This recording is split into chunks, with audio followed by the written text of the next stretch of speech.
Welcome to the show, ladies and gentlemen. I am AJ Gaynor. I tell you what, here we are. One of those fundamental changes that was made to our country during the Obama administration, who set out and was open about fundamentally transforming our nation. One that we're still stuck with is Obamacare. And that, of course, is one of the top things that people are talking about right now, because as the day that I do the show here, McCain issued his statement saying he would not vote for it. So, as I do the show, all of the proverbial hell is breaking loose, the reactions, the frustrations, as rightly should be. What a traitor. Obviously not a man of his word. And it's not risky to say that kind of thing. It's not bold to say that kind of thing. He's just thrown it in all of our faces. There's no tomfoolery, trickery, there's no smoke, there's no mirrors.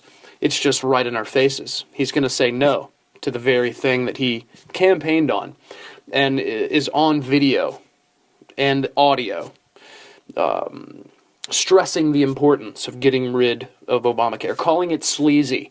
And here he is, ladies and gentlemen. All I have to say, I talked about this the first time through with healthcare, with this Republican Congress. I said, let's start taking steps in the right direction. Let's start getting things done to fix the problem. Why does it have to be that silver bullet? Why do we need to expect that we can, with one fell swoop, one stroke of the pen, so to speak, fix all of the problems with healthcare? Well, I don't think we can. I know some do. Maybe an Ann Coulter does. Obviously, a Senator Rand Paul does. I tweeted at Senator Paul. I'm sure it wasn't even seen, probably didn't even get read, but I tweeted, it's never good enough. Nothing that is put forth by the Republicans to undo the damage that has been done by the liberal Democrat Party over the years, it's just not good enough for him. Only the bills that he puts forward are good enough. And there's a few here and there. But it's so frustrating for me. We have to step away. We have to move away from Obamacare before we can move towards something better, simply because we don't exist in a reality where we just flip a switch. I do believe it's an unreasonable thing to think that by proclamation we could just decide tomorrow that, okay, it's a free market, same rules for health insurance and healthcare as for the DVR market. Or whatever. We can't move it that quickly. I totally get that. But we can reach a destination if we start a journey. And that's, to me, regardless of what this bill to repeal and begin the replacing and the block grants, whatever it doesn't have in it, it's still better than what we have seen in McCain's own home state. Here's a man who understands that he has nothing to lose. He's not beholden to anyone now. He's already in office. He's going through his top-of-the-line, cream-of-the-crop medical procedures to treat his illness, which is great. All of us should have the opportunity to do that. But Obamacare and the healthcare system that would be run by any government, if the government is placed in control of it, that means that you and I, the citizens of the U.S. who aren't Senator John McCain or Senator X or Congressman X or whatever, we won't get it. And there he is. He's laughing. My mind wanders in my attempt to understand his decision-making process and what he must be thinking and the motivations behind his decisions right now. And I'll not share them because some of them get pretty dark and imaginary, if I can use that term. So we'll move on. But holy smokes, folks, if you're in Alaska, we're going to need a new Republican from you next time you have an opportunity to put a different one in the Senate. Going to need a new Republican. Can't be a Democrat. That's the whole thing. We talk about all this in the context of 2018 midterms, or at least that gets spoken about when we watch the pundits and the talking heads and the pretty people that read from the scripts on television like Fox News and the rest. This is all about what are the consequences going to be? Will there be a big turnover? Will the Republicans lose the House? Look, folks, if it's up to us, if we do it the right way, if your question is what can I do, it's electing a Republican, and one that isn't an incumbent unless they've received an A from Conservative Review. I'll just put it out there. Unless they have stepped up and voted as they should, as they promised when they campaigned. If you're in your state and you see your politicians and you can identify which one has followed through on what they said when they campaigned and what they did after they were elected, and you want to stick with them, that's fine. What I'm saying is, if we're unhappy with our Republican candidates, whether we're in Arizona or we're in Alaska or wherever it might be, if we're unhappy with our Democrat politicians, let's replace them and let's put Republicans in, because we can't put Democrats in, because the Democrats are liberal progressives. They are communists. They are socialists. They've proven it to us. They've shown us over and over again through the years. And now in this age of Trump, the Trump presidency has caused them to put aside all of the, as I said earlier, the smoke and mirrors. And same with McCain. There is no hiding from us who these folks really are. And we're going to talk about these liberals. We're going to explore what it is that is true about them and what it is that they're communicating to us now that they no longer have to lie, to fool us, to pull us in with talk of empathy and talk of compassion and understanding and standing up for and representing and speaking for victims and those that are forgotten. They don't even bother with that anymore. If they do, it's lip service and we know it, because what they do, well, as I say, we're going to get into that. That's later on in the show. I hope you'll stay tuned for that. But to hit a few other headlines, we spoke last week about NOCO. Last week we talked about liberals and their what kind of collateral damage they're willing to accept. 59 million aborted babies since Roe v. Wade, terrorist casualties from terrorist attacks. Those are all collateral damage that's acceptable to liberals. Liberals like Juan Williams, who are worried about collateral damage if we have a conflict with North Korea. But he's not worried about the collateral damage of Roe v. Wade, the collateral damage of multiculturalism. He's not worried about the collateral damage of transgender bathrooms or allowing, the story. That kind of collateral damage, it's okay for him. Well, this situation with North Korea doesn't, some simple rhetoric or a tweet by President Trump, it doesn't make it stop. An amazing, excellent speech at the UN doesn't change Little Kim's mind. It doesn't stop in its tracks this series of events that all of us are watching and hoping ends better than could be or better than expected. And new sanctions, executive order. It appears that China is going to cooperate with cutting off that petroleum, that oil. We're hearing about the effects taking place, and what do we get? We get Little Kim threatening to test a hydrogen bomb in the Pacific. My question is, for you, the listener, do you believe Little Kim will follow through with that threat to test that hydrogen bomb? My take on it when I listen, yes, I believe that he will. I really believe that just like liberals in this country, the folks, including Little Kim, they're delusional. They live in a different reality. It's not the reality that we inhabit. It's not a world of, well, it's nothing like this world. It's dark and hungry and dry and thirsty and dangerous, and it is saturated with groupthink. It is oppressive with its management of its people, the way that it either feeds or doesn't. It monitors and regulates its people, the way that it punishes its people. North Korea, we're speaking of. This man, this regime, this fascism on display, the real deal, it is not the reality that ourselves or the majority of the people that we run into on a daily basis can comprehend. This individual does not exist in a world that we have ever seen. None of us. The majority of us, those few who have taken the chance and ventured there at risk of death. That is not hyperbole. At risk of death. They may have an understanding. But I tell you what, ladies and gentlemen, if there's a regime that needs a changing, it's that one.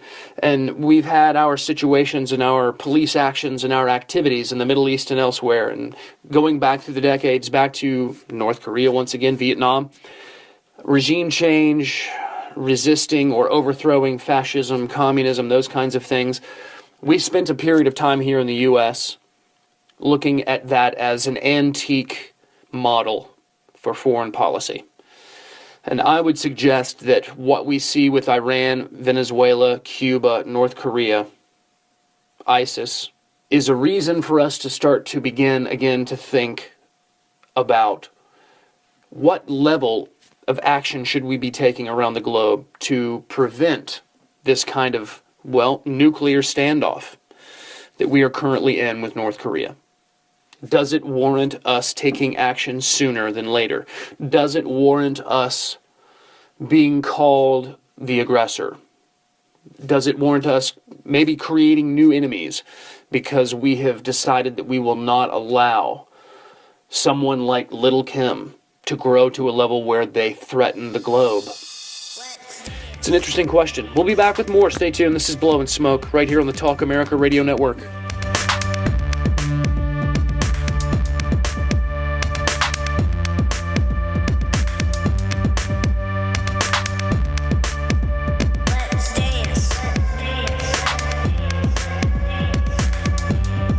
The following message is brought to you by Health Markets, your first choice when you need health insurance for your small business. Do you offer health insurance to your employees? Call us now and see if you can save money. Do you want to offer vision and dental to your employees? Call us. Do you think you're paying too much for your current health insurance? Call us. Do you want somebody else to do all the legwork and search thousands of health plans from over 180 health insurance companies nationwide? Call us. We're Health Markets, and thanks to a little-known solution, we could help your business save thousands of dollars on health insurance costs and save your employees money too. Our service is free. Don't miss the great savings. Call now. 800-472-5145. 800-472-5145. 800-472-5145. That's 800-472-5145. Health Markets Insurance Agency is DBA of InSphere Insurance Solutions, Inc., licensed in all states. Product availability varies.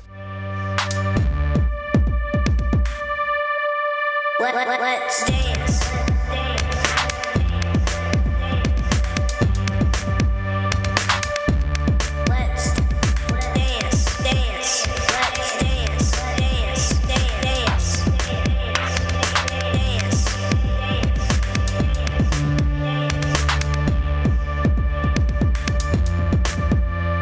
Welcome back, ladies and gentlemen. I am AJ Gaynor. It's the Talk America Radio Network. Thank you for staying tuned. Thank you for patronizing some of the advertisers that are willing to share with you their wares on the program. I appreciate it as well. Did you hear about the Georgetown University swastika thing that went on? I think it was a women's dorm. I read the article. It was on Twitter. I found it and I clicked on the article, read it, then I commented, then got in a little battle with some liberal trolls. A lot of fun, because none of the arguments any of them made were substantive at all or anything other than just personal attacks on me because they could tell I didn't agree with them politically. Beside the point, the thing that I tweeted that was so upsetting to these snowflakes was that, to me, it sounded like a fake. That I wondered which liberal Democrat there at the school had done this horrible thing so as to drive the narrative, to give something to talk about, to give an example of the awful, horrible racism in the country and how it's right to be at the top of, in the forefront of our minds, and how, yes, we should believe that there's a ton of racial division in the country these days, which, if the only people we listen to are the Hollywood types and the media types and the liberal Democrat Party, then sure, that is the America we live in. That's what they would define it as. Those of us who live in the country and pay attention and are actually part of the population and what makes this country great, we recognize we're surrounded by all types from everywhere in all walks of life, in both genders. Yes, there are only two, but every day we see it. Diversity everywhere. And collectivism everywhere. We have all of the things that the left pretends to hate or believe that doesn't exist or desire. Every single thing that comes out of a liberal's mouth is a lie. We'll get into that in a few minutes. But the truth of the matter is that all across this country, 320 plus million Americans, 95+% of which all get along, interact with each other, dozens and dozens of times a day. That's hundreds upon hundreds of millions, billions of interactions amongst people from all walks of life and all colors, both genders and ages.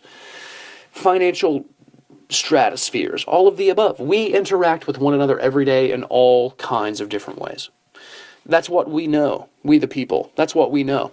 And that's what we've woken up to, and we don't accept from these charlatans anymore, this idea that we need their snake oil because this world is so awful. I digress. I'm going to get into what I'm getting into with liberals here, but I believe, as this investigation into who put the swastika in the women's bathroom stall at Georgetown University, film at 11, when this investigation plays out, I am saying, my prediction is, we're going to find out that it was a triggered snowflake liberal Democrat at Georgetown who wanted to have something to scream and yell about, so they made it happen. They created the thing for themselves to be upset about and grab attention and drive the narrative. That's my take, and I'm sticking to it. We'll see. If I'm wrong, I'll admit it, and I will still damn the act and say that it's a juvenile, erroneous, laughable, childish thing to try to cause a reaction or get a reaction from someone with silly symbols like that. It's just so beneath a university student of any kind. Real quick as well, I don't know if you heard, this happened just this evening before I started doing the show here. Trump with a message during his speech to the NFL owners about those folks kneeling during the anthem. His quote, if he could tell the owners anything, he'd say, get those sons of bitches off the field. If he were an owner, he would say, one of those players knelt during the national anthem, get that son of a bitch off the field right now. And I love it. And I'm sure the crowd there did as well. I didn't get to see all the speech. I was working. But good for him. Good for him indeed. These players, they're well paid. They reap all of the benefits 10 times over of what it means to live in at least as capitalist and free market society as we have, in a country with at least as much liberty and freedom and the right to pursue our happiness, which for them is football. It exists. It's here. The diversity, the opportunity, the American dream, all of the things that make this country great, they're still here. That's why that phrase, "Make America Great Again," resonates with people, because all of those things still exist. The liberals, the Democrats, the media, the actors, the artists, they've all been trying to tell us for a long time it's gone. That racism and misogyny and patriarchy and whatever else, the gender gap or the pay gap, whatever, all of that nonsense, all of those things are the reality. They're not.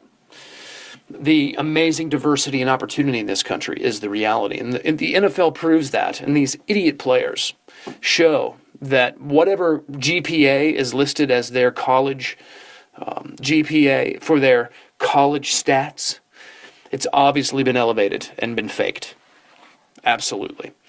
So let's move to this. What do I have for you today? Oh, I've gone long in my opening monologue for the second segment. That's okay. Talking about liberals and Democrats, talking about these modern political issues that we debate, that we argue, they're all emotional. You've heard other conservative pundits, other talk show hosts, other people on our side of the aisle, and the other, sometimes, admit it. It's become a very emotional discussion. On our side, we talk about the liberals as snowflakes, triggered snowflakes, little emotional snowflakes, which is true. And it's true to such an extent that it's very important. It's not a throwaway line. Our emotions, for a lot of people in this country, and even some independents, and especially the libertarians, what a joke that party is. I felt like was hoping that kind of party and that kind of situation could find some light and growth and progress and become something worth investing in. But it doesn't. It hasn't. And I'm talking about the Libertarian Party, and that's too bad. Maybe that'll change. But as a result of our television, as a result of our media, our technology, I talked about this in last week's show, so many of us, and I'll throw myself into this, I feel it in me. I recognize it. There, I said it. I feel it. Our emotions have become substitutes for experience and knowledge. For me, it seems like I hear from so many quarters in these political debates and social debates, and from so many different places, this air of authority on everything, such a range of subjects, Just everything. Doesn't matter what it is. If it's a liberal Democrat, if it's a millennial, if it's someone from my generation, Generation X, someone has a way they feel about it, and they know everything about it, and you can't tell them anything. It's this air of authority that's just, it's really frustrating sometimes. It makes it hard to have serious discussions. But it becomes clear to me that the folks who speak and communicate their emotional investment in a subject, a political subject, whatever it might be, whether it's Trump, Russia, or abortion, when it becomes completely and totally an emotional argument, it shows to me that there's very little knowledge about anything that they're discussing. The only knowledge they have is what they believe, what they feel. And usually along with all of those beliefs and feelings come heaps and mounds of contradictions and hypocrisy. And it's a common thing. And I think it happens on both the left and the right. It's because we're so sure, we're angry, we'll get angry at being questioned. Sometimes there'll be someone who says something that we weren't ready to hear, we haven't heard before. We'll feel frustrated that we even have to doubt or feel worry about our side of the argument. It becomes this whole emotional struggle. And emotion in politics, emotion in sports, it's one of those things. There's got to be some kind of balance. We have to find some way to find some kind of balance. But it causes me to ask, I look for them. Who are the people? Where are the well-adjusted people? Where are the humble people?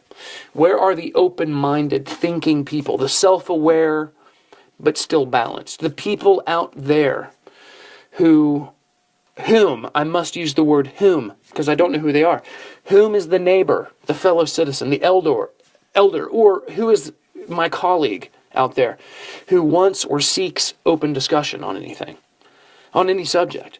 Whom is that individual out there that wants to challenge and be challenged in their ideas and their beliefs? Where are the people who want to be corrected and to correct without fear of whatever they're discussing in the situation they're talking about devolving into some kind of emotionally charged exchange? I call it over-emotionalization. It's so much fun to make up phrases and identities for things, but that's mine. Over-emotionalization. It's the result of television, movies, music, media, the arts. We've been taken over by the arts. Everybody thinks they're an artist. I did. I became one. I am an artist. But it's all that I wanted. When I was presented with the opportunities of the trades and the colleges and the arts, I chose the arts. I said the colleges.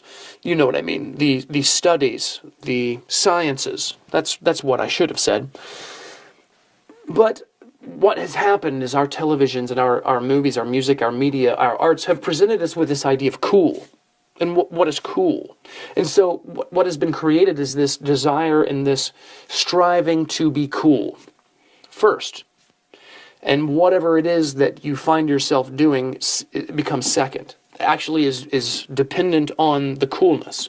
And so there's not as much coolness in math, maybe. For people who love math and that's all they think about, yeah, there is coolness in it. But is it safe to say a majority? Maybe. It's not. There's not coolness. They don't feel the coolness in it.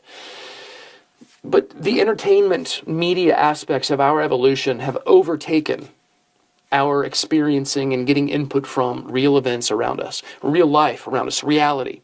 We are all so wrapped up in the pulp culture that has been created by our technology and our media and our arts that we live 100% in the world created by that technology, that media, that art. We have it's more than an intimate relationship with our technology. You know that. You understand that. But what it's causing is we're not engaging with our environments. We're not engaging with ourselves. We're not engaging with those around us. We're not engaging with anything happening outside the world of our phones, our tablets, our televisions, and our laptops. And folks might say, well, AJ, we go to work. But I would suggest that a lot of our work takes place on those very devices as well, and they're with us there. Even if we're not able to be on them at work, they're in our pockets. They're a few feet away. They're a few inches away on the desk or a charger. If we're driving a truck, if we're working a press break, We know where our phone is, and we're thinking about checking it. We're wondering if there's a message for us. It's this extremely intimate relationship we have with our technology, and it has taken us into a place where we exist in the world created by that technology. And we're not engaging in the world around us. Whether we're in an urban environment, a suburban environment, or something rural sometimes, we all inhabit this world that's been given to us and provided to us by our TVs and radios and handheld devices. And when that's the reality, a human being becomes exceedingly insecure. So insecure, in fact, that a human being in that situation of living in that created artificial environment and reality, it comes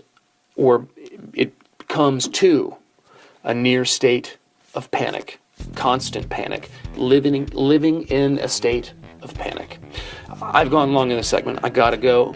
Take this break. We'll be back after this. Stay tuned. We're going to dive further into the consequences of existing in this world created by the technology that has become such an intimate part of our lives. We'll be right back. This is the Talk America Radio Network.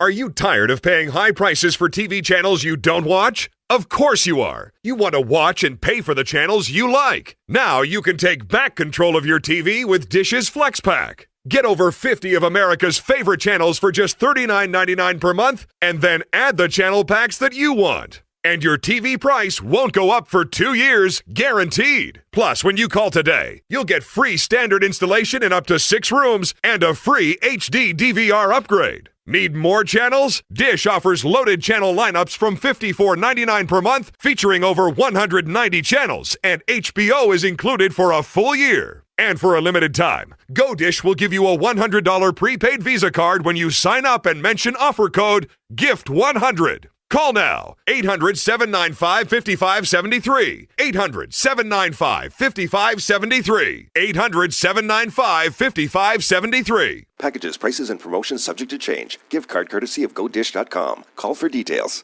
How did you become addicted? A friend? Were you at a party and someone said, "Hey, try this"? Then you got the cold sweats and started shaking. And the more you did it, the more it didn't work. So you switched to the needle. Now you're a train wreck. Drinking, drugging, broke. Your family hates you, and you hate you. Get out of your hell on earth now. Call the Detox and Treatment Helpline today for immediate help. In many cases, your insurance may cover the costs. We can't guarantee it, but we can guarantee we have what you need to change your life for the better. Pick up your cell phone and call right now.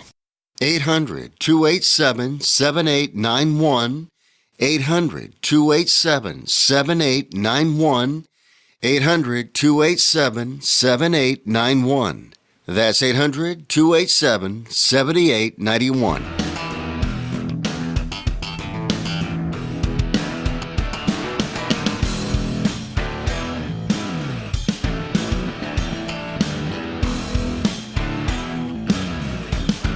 Welcome back, ladies and gentlemen. Thanks for staying tuned. This is AJ Gaynor.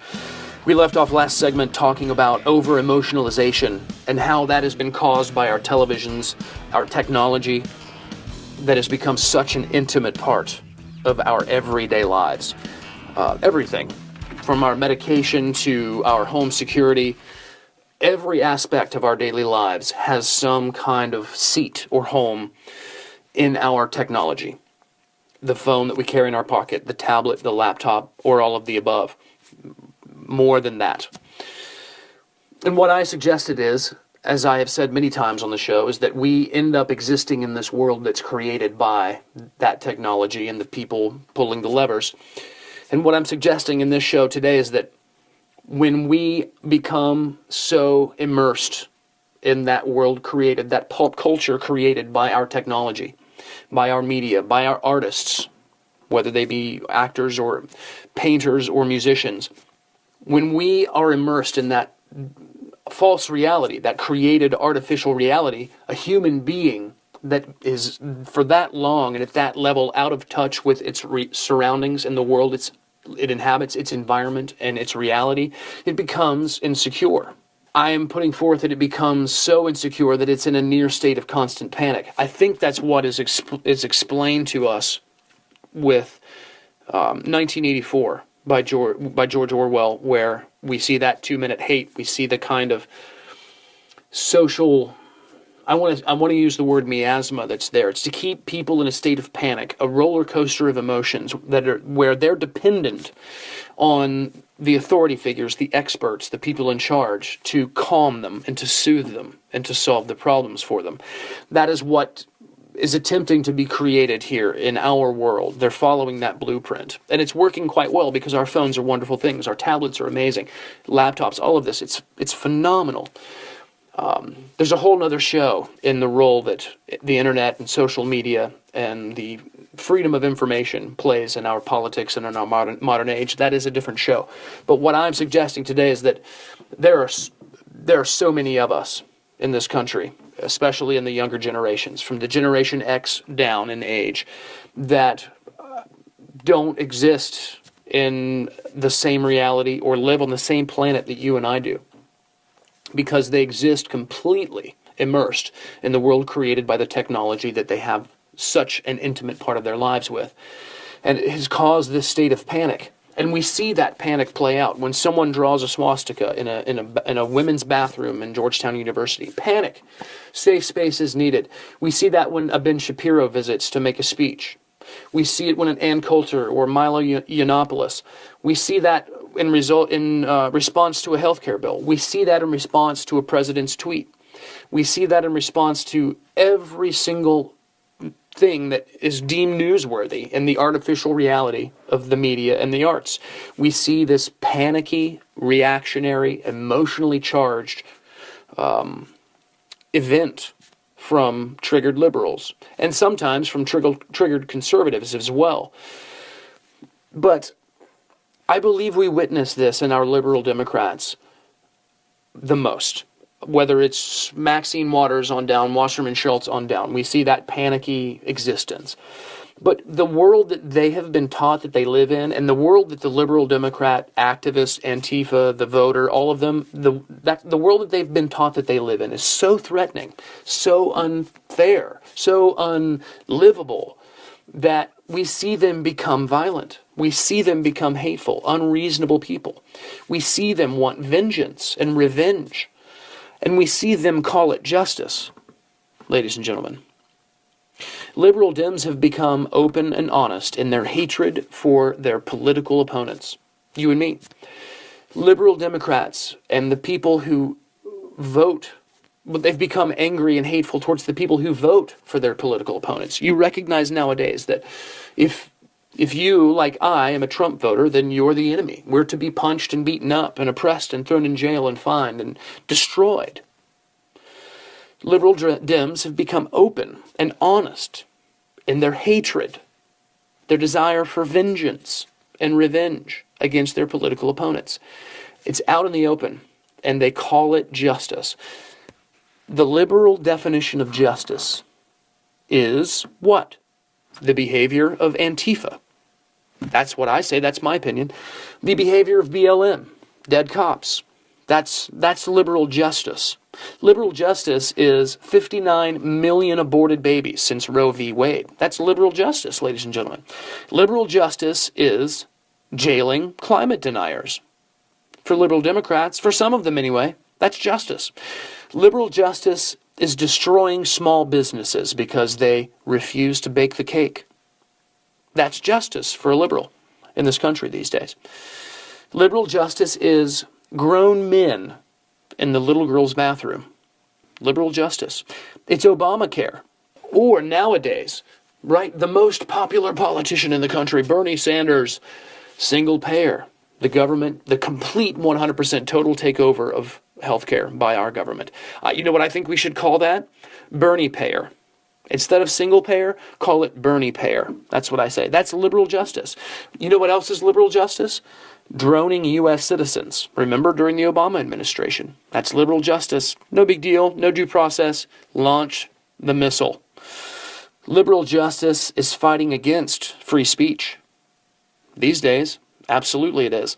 These days, liberal justice is getting rid of the Second Amendment. All of those things I just mentioned are liberal justice. Antifa, BLM, 59 million aborted babies, jailing climate deniers, destroying small businesses for not baking the cake, grown men in the little girl's bathroom, Obamacare, droning U.S. citizens, ending free speech, ending the Second Amendment. That's all liberal justice. You know what it sounds like to me? A whole bunch of bullies. A whole bunch of bullying. That's what it sounds like to me. A whole bunch of liberal Democrats who are bullies because they believe that they should be in charge and we should do it all their way. And when we don't agree and we vote for Trump, well, then we deserve to be bullied because liberal Democrats are bullies. And that's the thing. That's why I said earlier in the show, you can't kick out a Republican and put a Democrat in simply because we didn't get Obamacare repealed. We have to replace these incumbent Republicans who are establishment rhino Republicans who are unwilling to do what it is that the American people are voting to have done. And we need to replace them with a constitutional Republican, a constitutional conservative Republican. Because when the liberal Democrats, when the bullies have the badges and the gavels and the guns, we see what happens. We see it with Paul Manafort getting wiretapped. We see it with all of the Trump-Russia investigation. We see it with Mueller. We see it with everything that took place during the Obama administration, the 8 years of the fundamental transformation of the United States. I said, ladies and gentlemen, I believe it was late November, maybe it was early December on this show. I said that our intelligence community was weaponized, and that the excuse and the ability to, without warrant, tap foreign nationals was the trick and the loophole used by our intelligence committee to tap anybody they want to, for any reason, anytime. Oh, you're talking to person X in Turkey? Well, I want to investigate person X in Turkey, so I'm going to tap them, and now I will hear your conversations. Ladies and gentlemen, the swamp is deep. It is not being drained quickly enough.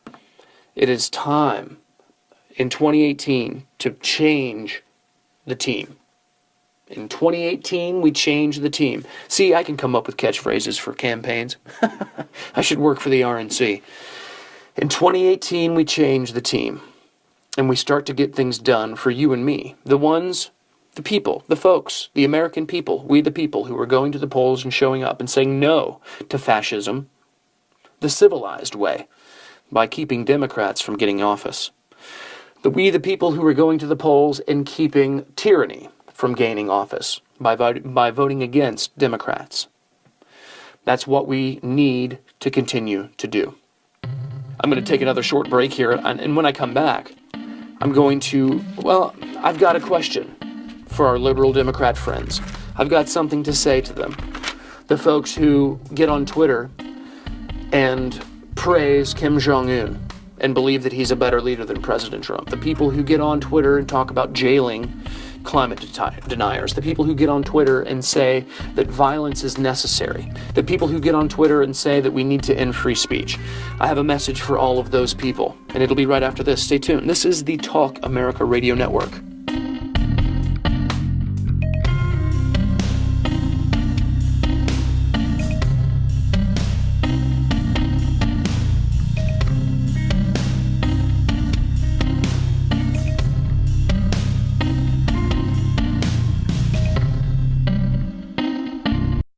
Do you use the expensive blue or yellow pills to charge your sex life? Are you thinking about it? What if we can promise you the same results for less than $3 a pill? If you're paying $20 a pill for the other pills, you're getting taken to the cleaners. Our pills deliver the exact same results for less than $3. You'll save more than $16 a pill for the same results. And right now, radio callers will get 44 blue or yellow pills for $120 with free discreet shipping. You can save more than $700 off pharmacy prices. Charge your sex life now and save a ton of money. Call now and get your 44 pills and save over $700 and qualify for free shipping. Stop overpaying and call right now. 800-296-1289.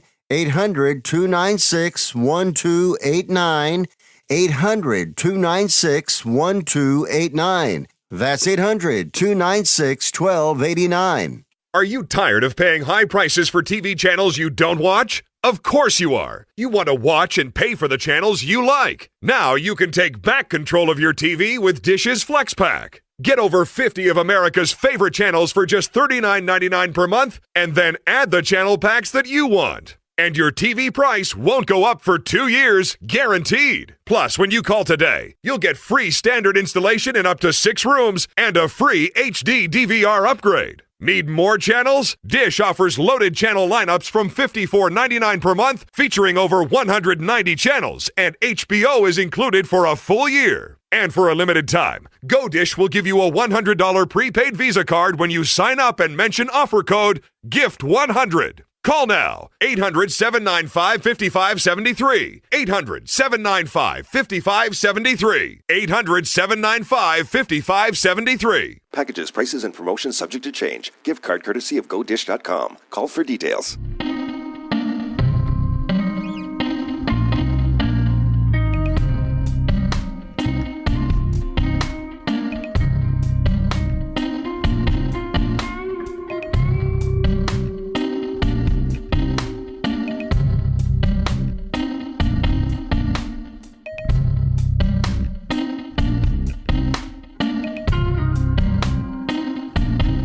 Welcome back to the show, ladies and gentlemen. AJ Gaynor with you. Appreciate you staying tuned. I have a question for the liberals. People like Juan Williams, Maxine Waters, Wasserman Schultz, Clinton, yes, Hillary, Schumer, Cohn, Maddow, Tapper. Who else?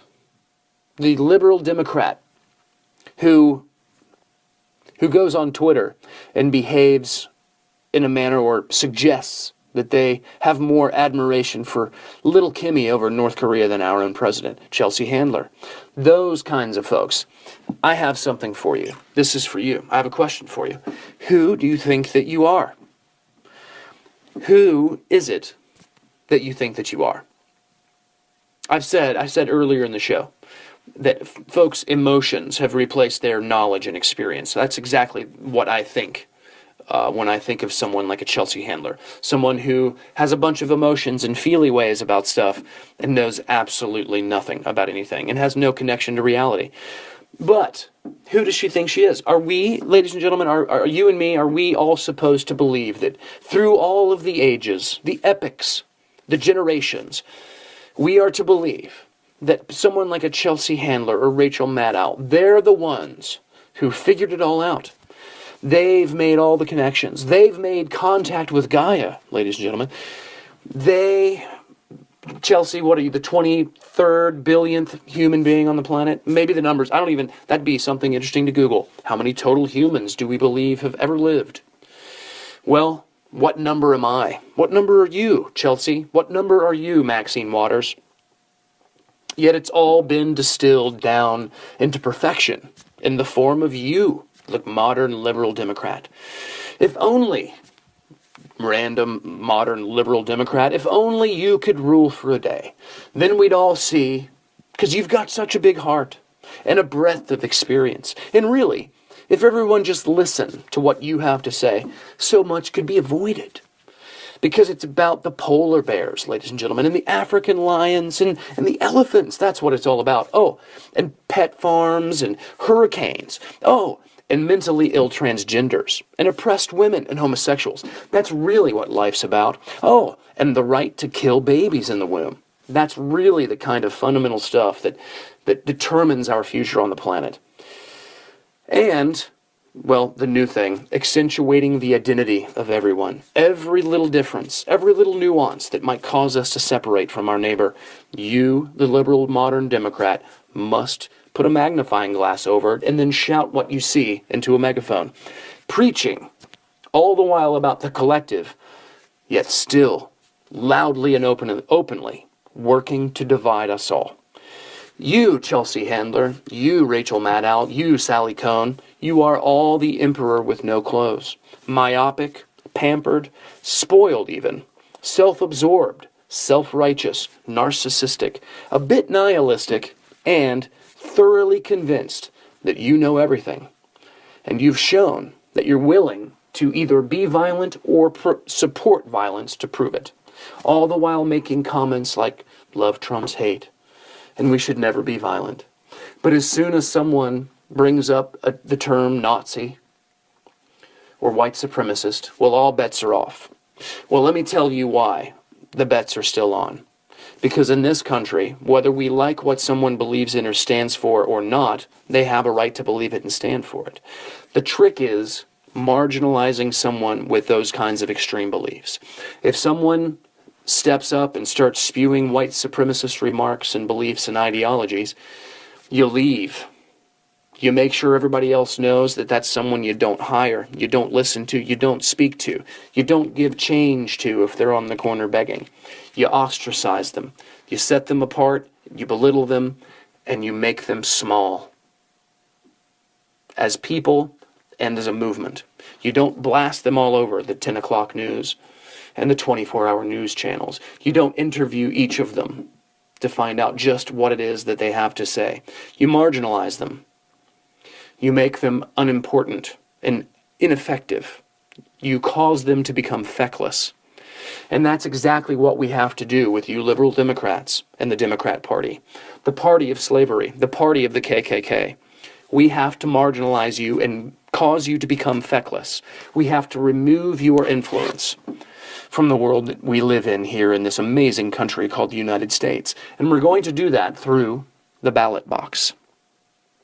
That's why 2018 is going to be very different, I believe, than anything we've seen before.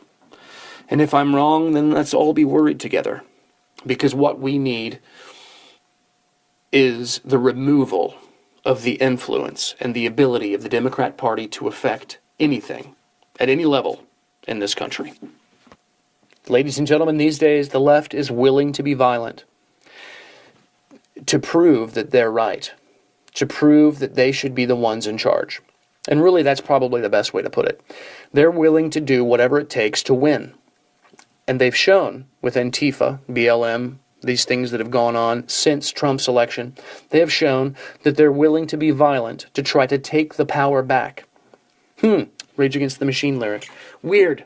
Liberal Democrat idiots. That's too bad. The music was good. The lyrics, not so much. It's time now, this week, for a book to shove in your skull, and I'm going to start out by apologizing. I embarrassed myself last week on the show in this segment, A Book to Shove in Your Skull. In my stream of consciousness, I mixed up and flubbed together the George Orwell works and the H.G. Wells works. And it's something that I've done before, and there's similarities in those names there, and that triggers a thing, a thing in my brain, and I've had that happen to me before.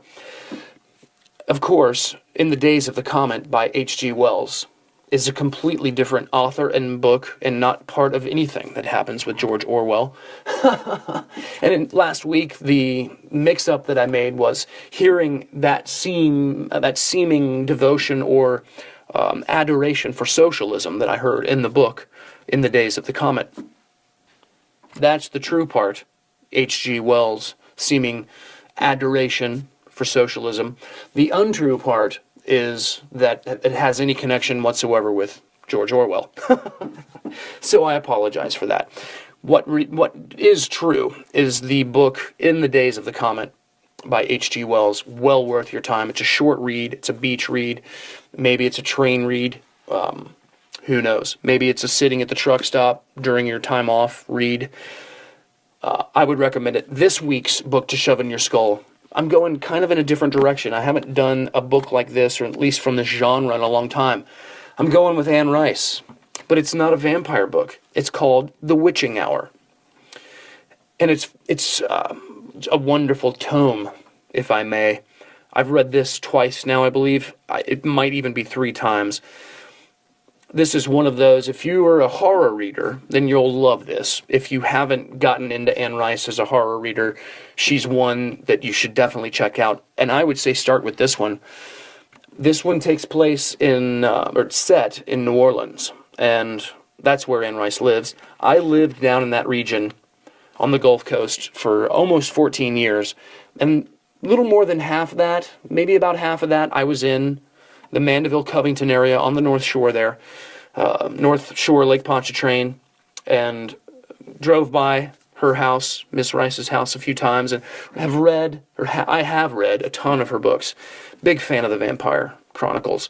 But this one, it's different, and it's so well done, and it's just so richly filled with everything that you want in a scary, scary tale. This is one, it's a tome, it's thick, it's got a lot of stuff in it, it's just meaty, like I say. There are 1,038 pages to this, and the thing is you're not going to want to put it down.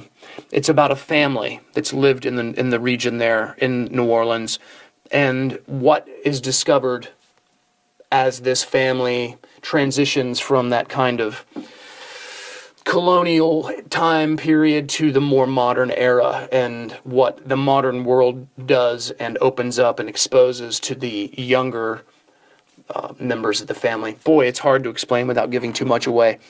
This book excites me. I should read it again. It's been several years, and so I'll put it on the bedside table in the stack of a dozen books to read. Winter's coming, so that's when that'll happen. But yes, please check it out. If you haven't gotten into Anne Rice, start with this one, The Witching Hour by Anne Rice. That is this week's book to shove in your skull. I'm AJ Gaynor. This is Blowin Smoke. This is the Talk America Radio Network. Thank you so much for tuning in. I hope you enjoy what we do. I tell you what, I see through all of this stuff, and I called it back in the day, right after Trump's election. I called it, and obviously I'm out there tooting my own horn, but I got to do it.